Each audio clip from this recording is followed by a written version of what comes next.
La réunion de famille était prévue pour 14 heures un dimanche, dans ce que papa appelait le domaine, le vaste manoir colonial où lui et maman résidaient. Tout le monde était tenu d'être présent, moi, mon frère Théo, ma sœur Juliette, ainsi que leurs conjoints et leurs enfants. Papa avait envoyé un email formel avec pour objet, discussion importante sur les affaires familiales. Je suis arrivé en avance, garant ma Tesla dans l'allée circulaire.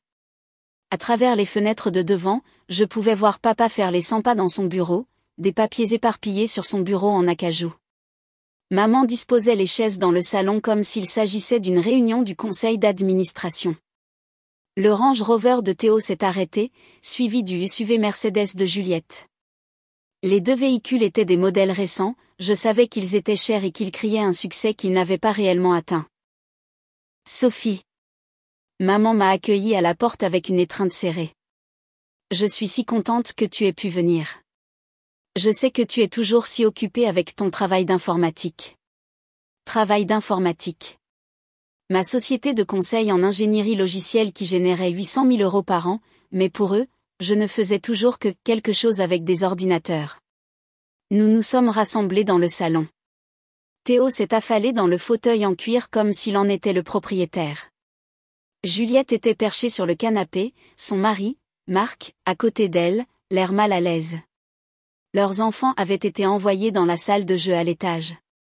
Papa se tenait près de la cheminée, les mains jointes derrière le dos. Il adorait cette pose, celle du patriarche délivrant une nouvelle importante. Merci à tous d'être venus, a-t-il commencé. Votre mère et moi avons fait de la planification successorale et nous devons discuter des biens familiaux. J'ai siroté mon eau et j'ai attendu. Comme vous le savez, notre famille a eu la chance de posséder plusieurs propriétés au fil des ans. Cette maison, l'appartement de Théo sur la Seine, le duplex de Juliette au centre-ville, le petit appartement de Sophie, le chalet au bord du lac et quelques propriétés locatives. Petit appartement, mon penthouse de 220 mètres carrés dans l'immeuble le plus cher de la ville. Mais, ma chérie, ta mère et moi vieillissons, a poursuivi papa. Nous devons commencer à penser à la succession, à nous assurer que ces propriétés servent les besoins de la famille. Théo s'est penché en avant, intéressé maintenant. Les yeux de Juliette ont brillé. Nous avons décidé, a dit papa en sortant un dossier, de redistribuer les propriétés familiales pour mieux correspondre aux situations actuelles de chacun. Voilà, ça arrive, ai-je pensé. Théo, toi et Amandine, vous avez 4 enfants. Votre maison actuelle est trop petite. Vous emménagerez dans ce domaine. Il a 6 chambres. Beaucoup d'espace pour votre famille grandissante. Le visage de Théo s'est illuminé. C'est. Eh bien, merci. Juliette, toi et Marc avez besoin de plus d'espace pour vos projets commerciaux. Vous prendrez le penthouse de Sophie au centre-ville. Il est beaucoup mieux adapté aux réceptions que vous organisez. Mon penthouse, ma propriété, celle que j'avais achetée il y a 4 ans pour 1,2 million d'euros. Juliette a réellement applaudi. Oh mon Dieu, papa! Cet endroit est magnifique. Sophie, ça ne te dérangera pas, n'est-ce pas? Tu n'es jamais là de toute façon avec tous tes voyages. Tous les regards se sont tournés vers moi. J'ai posé mon verre d'eau avec précaution. Où vais-je vivre, ai-je demandé calmement. Nous y avons pensé, a interrompu maman. Tu peux avoir l'appartement au-dessus du garage ici. C'est douillet et tu dis toujours que tu veux quelque chose de facile à entretenir. L'appartement du garage, 55 mètres carrés, sans vue, conçu à l'origine pour une femme de ménage. Et mon logement actuel, ai-je demandé. Juliette en a plus besoin, a dit papa fermement. Elle est en train de monter une entreprise, de tisser des liens avec des personnes importantes. Tu ne fais que travailler à distance. Tu peux faire ça de n'importe où. Théo était déjà sur son téléphone, probablement en train de texter Amandine à propos du manoir. Juliette prenait des notes, planifiant sans doute sa redécoration. Et les propriétés locatives, ai-je demandé. Celles-ci seront partagées entre Théo et Juliette pour qu'ils les gèrent. Ils ont besoin de revenus passifs pour leur famille. Toi, tu t'en sors très bien toute seule. J'ai hoché la tête lentement. Et vous avez déjà pris ces décisions. Ce n'est pas une discussion, c'est une annonce. Nous sommes tes parents, a dit papa. Nous savons ce qui est le mieux pour la famille dans son ensemble. Parfois, cela signifie un sacrifice individuel pour le bien commun. Sacrifice individuel, ai-je répété. Une façon intéressante de dire qu'on me prend ma maison. Ce n'est pas ta maison, Sophie, a dit maman doucement. C'est une propriété familiale. La fiducie de ta grand-mère a fourni la compte il y a des années. Cela en fait une propriété familiale. J'ai sorti mon téléphone et j'ai ouvert un dossier spécifique, celui que j'avais préparé pour ce moment précis. Papa, te souviens-tu de ce qui s'est passé il y a 8 ans? Le krach boursier. Son visage s'est tendu. C'est de l'histoire ancienne. Tes investissements immobiliers se sont effondrés. Tu étais surendetté, noyé sous les dettes, face à la saisie de tout. Ce manoir, la maison de Théo, le duplex de Juliette, le chalet au bord du lac, toutes les propriétés locatives. La banque allait tout prendre. Nous avons traversé une période difficile, a dit papa d'un ton raide. Nous nous sommes relevés. Non, vous ne vous êtes pas relevé. C'est moi qui vous ai relevé. Je me suis levé, téléphone en main. J'avais 26 ans. Je venais de vendre ma première start-up pour 4,5 millions d'euros. Vous êtes venu me voir désespéré, mendiant de l'aide. Vous souvenez-vous de ce que vous avez dit? Silence. Vous avez dit, Sophie, tu es douée avec l'argent. Aide-nous à résoudre ça. Alors, je l'ai fait. J'ai tout acheté. Tout. Chaque propriété que vous étiez sur le point de perdre. Théo s'est redressé. De quoi tu parles? Il y a 8 ans, j'ai acheté ce manoir, la maison de Théo, le duplex de Juliette, le chalet au bord du lac et les 6 propriétés locatives. J'ai remboursé les dettes de papa, apuré les hypothèques et sauvé la famille d'une ruine financière totale. Le visage de Juliette était devenu pâle. Ce n'est pas possible. Nous possédons nos maisons. Non, vous ne les possédez pas. Vous vivez dans mes maisons. Sans loyer, vous tous, pendant 8 ans. J'ai affiché des documents sur mon téléphone. Chaque propriété est détenue par Clearview Holdings SAS. C'est ma société. Mon nom est sur chaque acte. Le visage de papa était devenu rouge. Tu as dit que tu nous aiderais. Tu n'as pas dit que tu achetais tout. Vous avez supposé que je vous prêterais de l'argent. J'ai réellement dit que je m'en occuperais. Je m'en suis occupé en devenant votre propriétaire. C'est ridicule, a dit Théo en se levant. Même si c'est techniquement vrai, ce sont des propriétés familiales. Tu ne peux pas simplement les réclamer. Je ne réclame rien. Je les possède déjà. Depuis 8 ans. J'ai payé toutes les factures de taxes foncières, toutes les primes d'assurance, tous les coûts de réparation et d'entretien. De ma poche, pendant que vous viviez tous sans loyer et disiez aux gens que vous possédiez ces endroits. La voix de maman tremblait. Pourquoi nous as-tu trompés comme ça? Je n'ai trompé personne.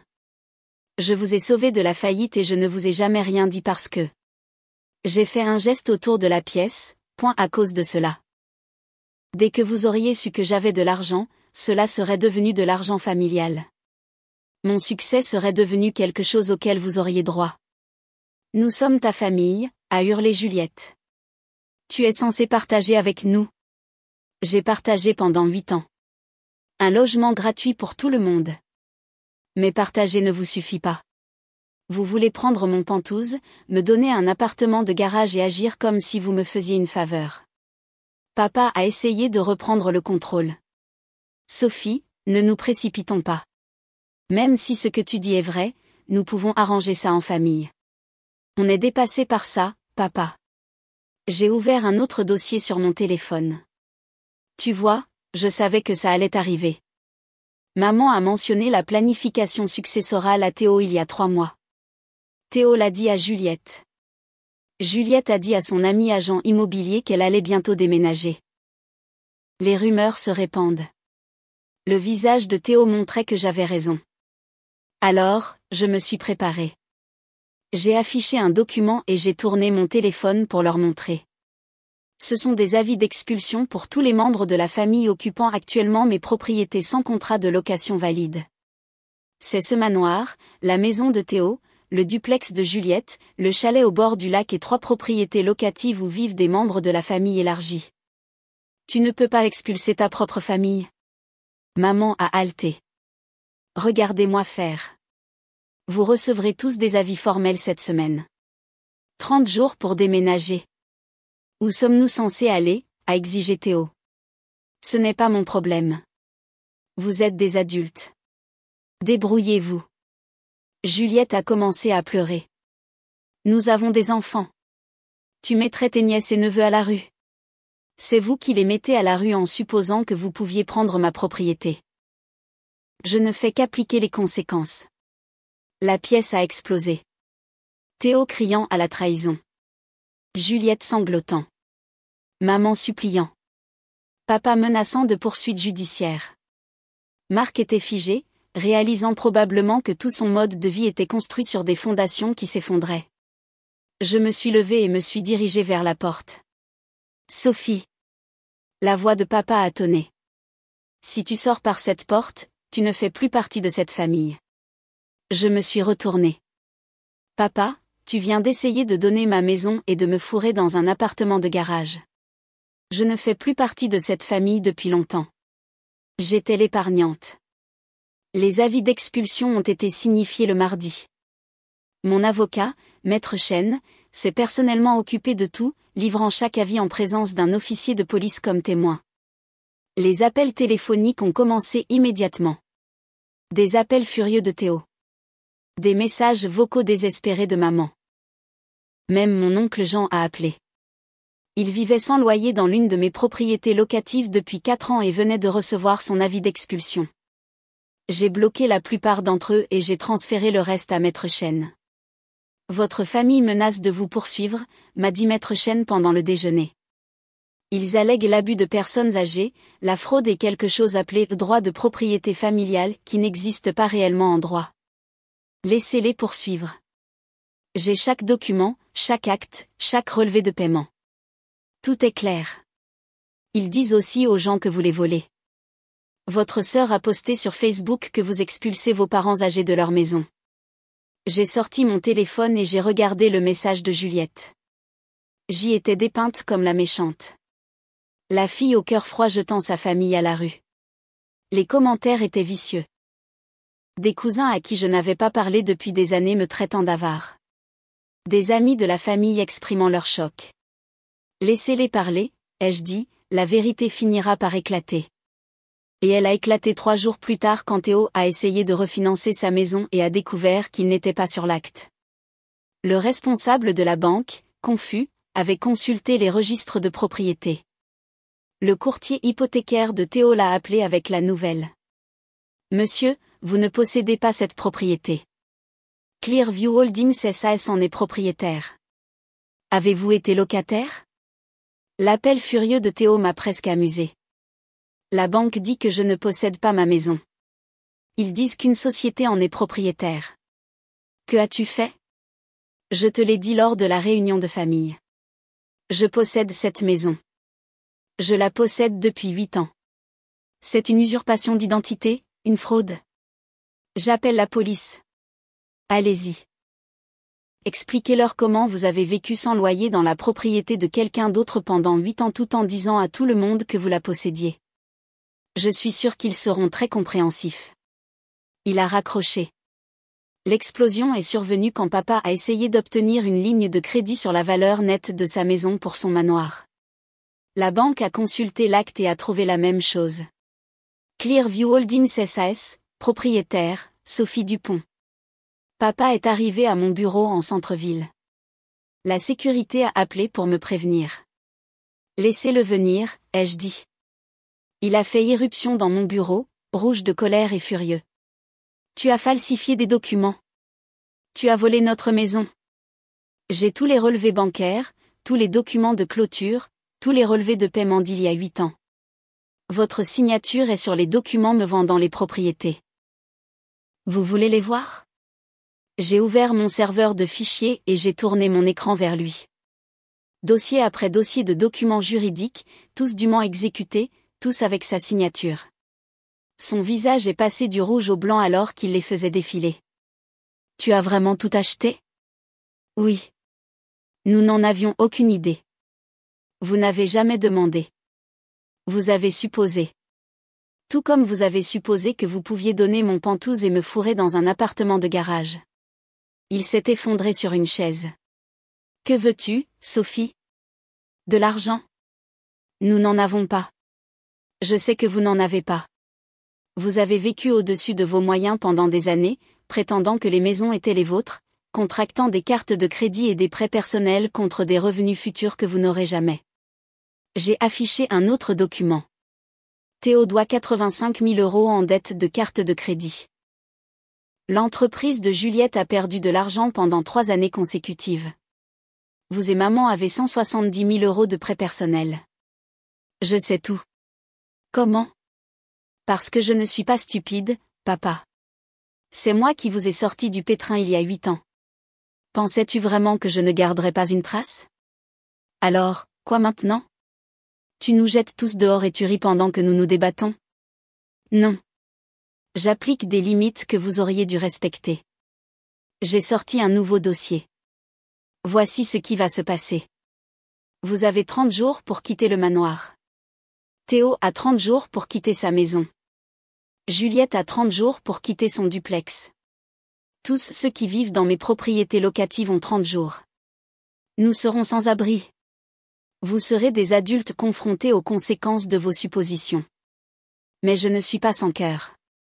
J'ai glissé des papiers sur mon bureau. Ce sont des contrats de location. Au prix du marché pour chaque propriété. Si vous pouvez vous le permettre, vous pouvez rester en tant que locataire légitime. Premier mois, dernier mois, dépôt de garantie, conditions standards. Manquer un paiement et l'expulsion se déroule immédiatement. Papa a regardé le papier listant les prix du marché. Le manoir coûte 8 500 € par mois. Nous ne pouvons pas nous le permettre. Alors, vous réduisez la taille. Trouvez quelque chose que vous pouvez vous permettre. Bienvenue dans la réalité, papa. C'est cruel. Non. Ce qui est cruel, c'est de passer 8 ans à vivre sans loyer dans mes propriétés, puis d'essayer d'en prendre plus sans demander. Ce qui est cruel, c'est d'appeler mon travail truc d'ordinateur alors que je générais 6 chiffres par an. Ce qui est cruel, c'est de me traiter comme si j'étais moins importante que Théo et Juliette, puis de s'attendre à ce que je subventionne tout le monde pour toujours. Il s'est assis en silence, le contrat de location entre les mains. J'ai construit un empire, papa. 12 propriétés, 3 millions € de fonds propres, une entreprise de conseil qui s'étend sur 5 pays. J'ai fait tout cela en soutenant discrètement chaque membre de cette famille. Je me suis penché en avant, et vous m'avez remercié en essayant de donner mon pantouse. Nous ne savions pas. Vous n'avez pas pris la peine de savoir. Il y a une différence. Les 30 jours se sont écoulés. Papa et maman ont signé un bail pour une maison de 3 chambres que je possédais dans un autre quartier, 1 280 € par mois, ce qui étirait leur revenu de retraite. Théo et Amandine ont dû réduire considérablement leur train de vie pour un logement qu'ils pouvaient réellement se permettre, pas un des miens. Juliette a emménagé chez les parents de Marc, son ego brisé. Oncle Jean a trouvé un studio. Les autres membres de la famille élargie se sont dispersés dans des endroits correspondant à leur budget réel. Mes propriétés ont été relouées en quelques semaines. Des locataires professionnels, vérifiés, correctement sélectionnés, des personnes qui payaient à temps et prenaient soin de ce qu'ils louaient. 3 mois plus tard, Théo est venu à mon bureau. Pas de rendez-vous, mais la sécurité a appelé et j'ai accepté de le voir. Il avait l'air différent, plus mince, fatigué, mais aussi plus présent d'une certaine manière. Je ne suis pas là pour demander quoi que ce soit, a-t-il dit immédiatement. Je voulais juste dire que je comprends maintenant. J'ai attendu. Amandine et moi sommes dans un appartement de 2 chambres. Les enfants partagent les chambres. Nous avons vendu le Range Rover et acheté une Honda d'occasion. Nous avons un budget pour la première fois de notre vie. Il a ri amèrement. C'est humiliant, mais c'est aussi réel. Nous ne faisons plus semblant. C'est bien, Théo. Je ne savais pas que tu possédais tout. Mais j'aurais dû savoir que quelque chose n'allait pas. Les taxes foncières seules sur cette maison auraient dû être de 15 000 € par an. Je ne les ai jamais payées. Je n'ai même jamais vu une facture. Je n'ai jamais posé de questions parce que je ne voulais pas savoir. Une ignorance volontaire. Ouais. Il m'a regardé droit dans les yeux. Je suis désolée d'avoir supposé, d'avoir pensé que tu nous devais quelque chose, d'avoir accepté le plan de papa de prendre ton pantouse. Tu as construit quelque chose de réel et nous l'avons traité comme si c'était à nous de le distribuer. Ce fut la conversation la plus honnête que nous ayons jamais eue. Merci de dire cela. Es-tu heureuse, a-t-il demandé. Maintenant que nous sommes tous partis?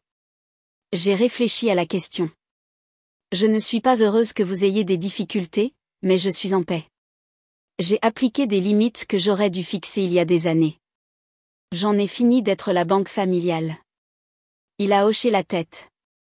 Pour ce que ça vaut, Amandine dit que tu as fait ce qu'il fallait. C'est elle qui m'a fait venir ici. Dis-lui merci. Après son départ, j'ai regardé par la fenêtre de mon bureau le skyline de la ville. Quelque part là-bas se trouvaient mes 12 propriétés, toutes correctement gérées, toutes générant des revenus, toutes légalement protégées. Papa a appelé ce soir-là. Ta mère veut t'inviter à dîner dans notre maison de location. Je ne pense pas que ce soit une bonne idée pour l'instant. Elle ne demande pas d'argent. Elle te manque juste. J'ai senti quelque chose se briser dans ma poitrine. Elle me manque aussi. Mais papa, je dois te faire comprendre quelque chose. Je ne reviens pas à la façon dont les choses étaient, où mon succès est ignoré et ma propriété est considérée comme un bien familial. Je sais. J'apprends ça. Il a marqué une pause. Le paiement du loyer est dû la semaine prochaine. Nous l'aurons à temps. Bien, Sophie. Tu as construit quelque chose d'incroyable. Je suis désolée de ne pas l'avoir vu. Je suis désolée de ne pas l'avoir célébré. Je suis désolée d'avoir essayé de le prendre. Ma gorge s'est serrée. Merci, papa. Peut-être que dans quelques mois, nous pourrions avoir ce dîner après que vous ayez prouvé que vous pouvez respecter vos limites. Peut-être. Voyons comment ça se passe. 6 mois plus tard, j'étais assise dans mon pantouse, toujours le mien, jamais donné, et j'ai passé en revue mon portefeuille de propriétés. 14 propriétés maintenant. J'en avais acheté 2 de plus avec les revenus locatifs des autres. Maman et papa payaient leur loyer à temps chaque mois. Théo et Amandine reconstruisaient leurs finances lentement, douloureusement, mais sincèrement. Juliette avait trouvé un vrai travail, en entreprise, stable, avec des avantages. La famille apprenait à se débrouiller seule, et j'apprenais que les limites n'étaient pas cruelles. Elles étaient nécessaires. Mon empire était solide, construit par moi, détenu par moi, protégé par moi, et enfin respecté.